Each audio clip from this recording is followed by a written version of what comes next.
Welcome to the Slop Farm. Enjoy the video.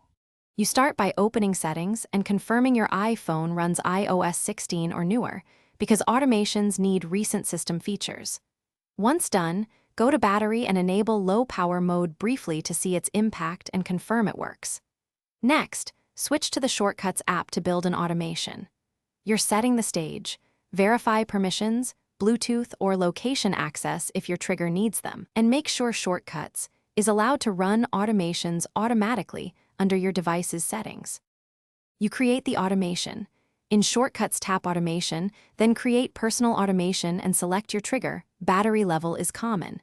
If using battery level, set a threshold like 20% and pick Falls Below. Alternatively, use time of day or connecting to CarPlay or a specific Wi-Fi. After picking trigger, add an action. Search for low power mode and set it to turn on. Make sure to disable Ask before running if you want it to run without confirmation. Otherwise, leave it on to approve each time. You finish by testing the automation. Run it manually in Shortcuts and watch the low power mode icon in Control Center to confirm activation. Once confirmed, finalize by naming the automation and leaving Ask before running off for automatic behavior. If it doesn't run, make sure Shortcuts can run in the background app refresh is on, and focus or screen time rules aren't blocking actions. If problems persist, reboot the phone, recreate the automation, and check Shortcuts execution history for error details. Thanks for watching. Consider subscribing if we helped you today.